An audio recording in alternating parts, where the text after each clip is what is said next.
Well, starting things off with 2011 coming to an end and 2012 rapidly approaching, the race for president is only heating up. Republican candidates are battling it out for the nomination to go head-to-head against President Barack Obama.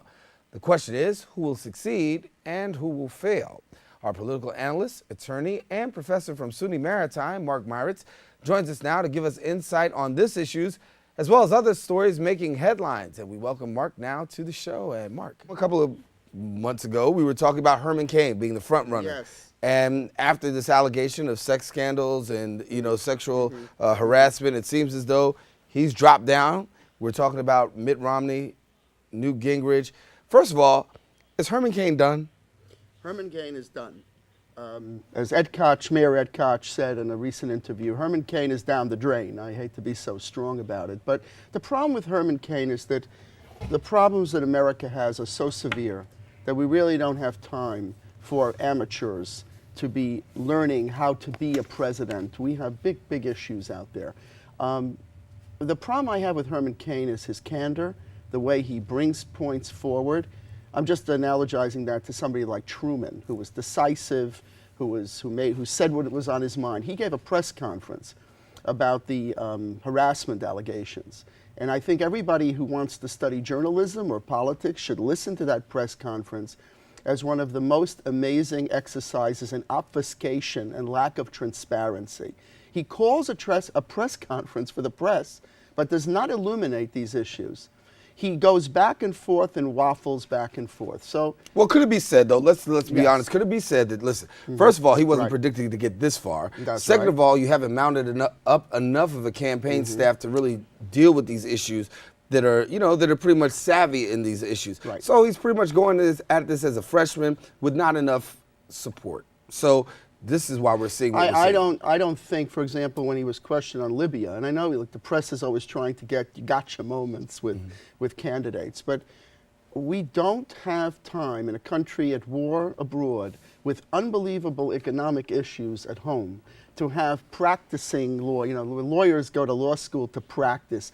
Candidates should not be going to the Republican nomination to practice how to be the president. Either you have those skills or you don't have those skills. Now, the other candidates that are running on the Republican nomination are, for better or for worse, all pretty seasoned politicians who've had real experience in the political sphere.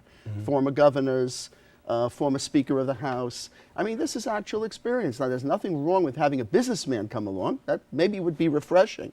But not a businessman who cannot candidly answer questions. We have now, I think, an inkling or an idea or an insight into what Herman Cain would be doing when he would be president, which is complete confusion, waffling, and, as I said before, confusion. That's not appropriate. By the way, the point about he didn't know about Libya, or that Rick Perry can't remember the third agency he can't close down. These guys are under pressure when they're being questioned constantly by the press. And so I don't think is the issue. The issue I have is, how did he handle the one big crisis of his campaign?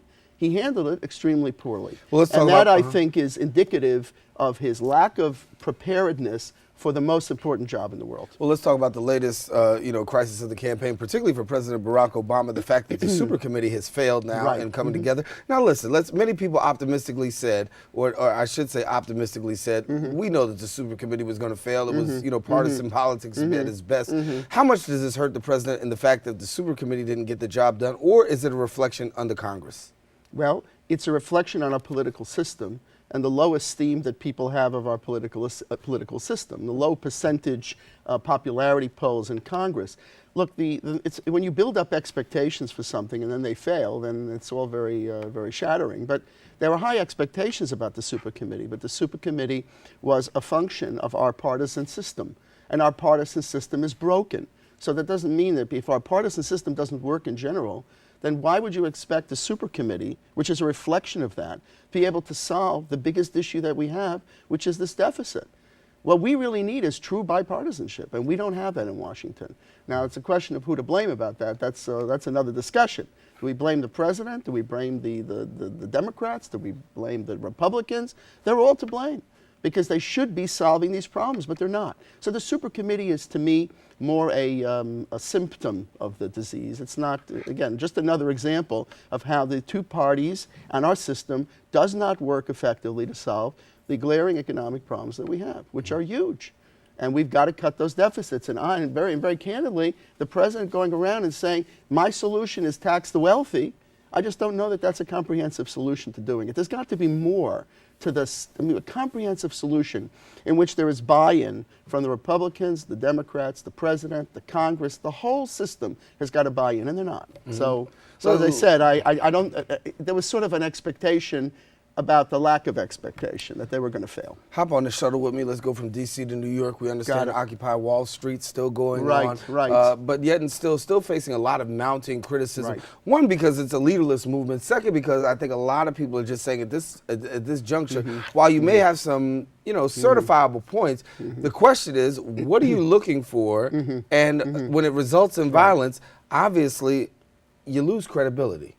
Right. I think that the Occupy Wall Street has been plagued since the beginning by the lack of an end game, a lack of a focused point or points that they want to advocate. And so people out there, I think many people in general, felt sympathetic at the outset with Occupy Wall Street, with their ideas.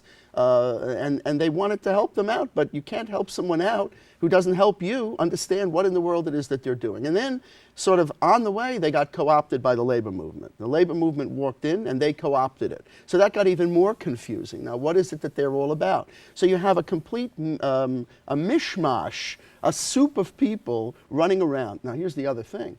When you start seeing people in the neighborhood who are losing their jobs in restaurants because people can't get to the restaurants to go there to patronize. There was one place I think lost 21 employees.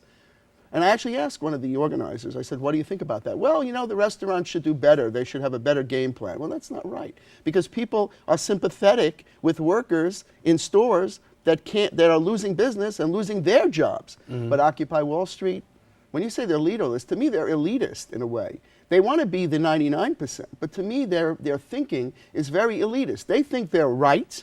My way is my way or the highway, and that's also not the way to operate. The better way would have been to try to figure out a couple of policy points that they wanted to promote and try to work somewhat in the system, not to go to the park, create a disaster there, block up the entire area, cause millions of dollars of expenditures, and then, in a way, and I'm not defending overreaction by the police or anybody, but the fact is the city is in a bind when you have this situation.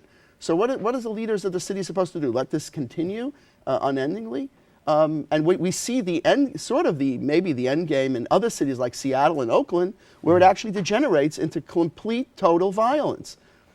Then what is the point that the people are supposed to draw from that? People who are sympathetic, sympathetic. And admittedly, the question has been, okay, if this is the 99%, most of the 99% are hardworking people who are trying to work from day to day, making it from day to day, going to their jobs, trying to take care of their families. Where do you fit in, considering the fact that, you're out here every day, you haven't come up with an agenda yet? Do you think that right now that we'll see probably within the next 6 to 8 weeks a total dissolution of the Occupy Wall Street? I don't think they'll dissolve. They're going to morph into something else. They have found some places to go, like at universities where they have office space, and they're trying to reform their movement. And with the labor movement's assistance, I think they will be able to remain alive. The other point is that it's getting much colder outside. So this idea of sleeping on the streets and camping out. Oh, the snow is coming. That's right. Even if they could do it, how would they feasibly do this? So if it's not Zuccotti Park, where will they go in the snow? So this is the point.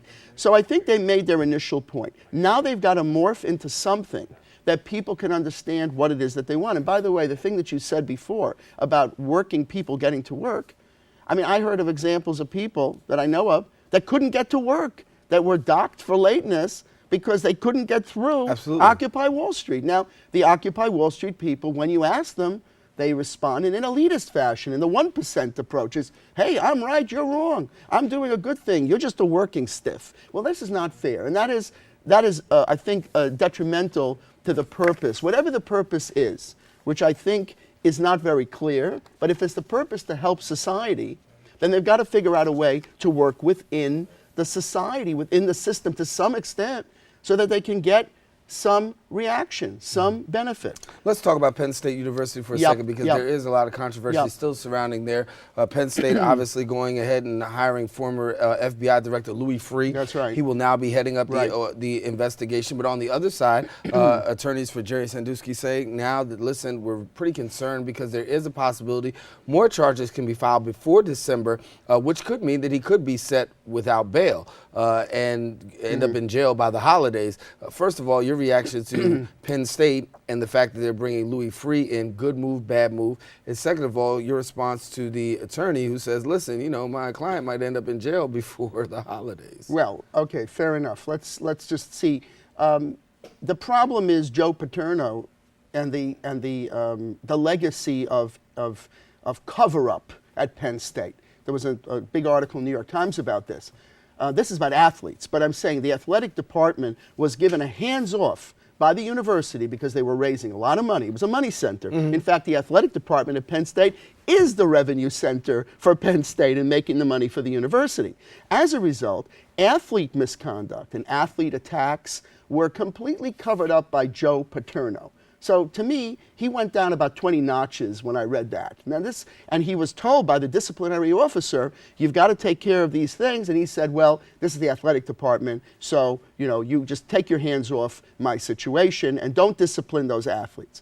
So in that atmosphere, Jerry Sandusky stands out to me as the classic example of cover-up. And that's why I think, actually, in thinking about it, that Louis Freeh, I think, is probably a very good person to bring in. Look, the trustees of the university are under a lot of pressure right now because of their firing of Joe Paterno. They had riots in the street. That's another discussion we should talk We'll about. talk about that Why right. students should be rioting in the street because a coach gets fired is beneath contempt, in my view. It's outrageous. They shouldn't be in college if that's why that's how they behave. But the problem is Sandusky gave an interview on CBS, I believe, which he did by telephone, so he wouldn't be in person. And he made a statement that he said, I did not touch this kid with the intent of sexual contact. Who talks like that? The only person who talks like that is a lawyer.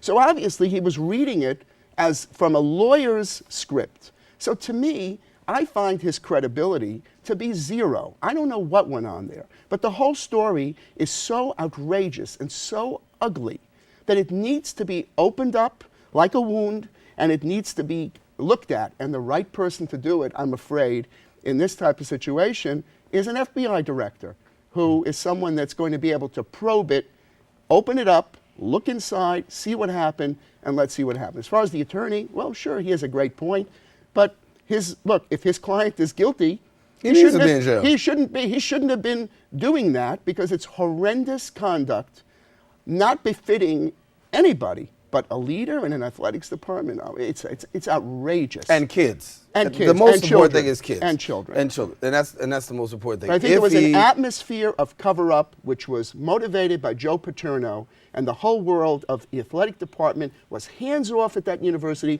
because they were bringing in the dollars. Well, and that's going to come, and that is something that needs to be brought out, exposed once and for all, so that we can see what this is about and not repeat it elsewhere. That's what I think is important. Mark Meirowitz, of course, we thank you for joining us, and have a happy Thanksgiving.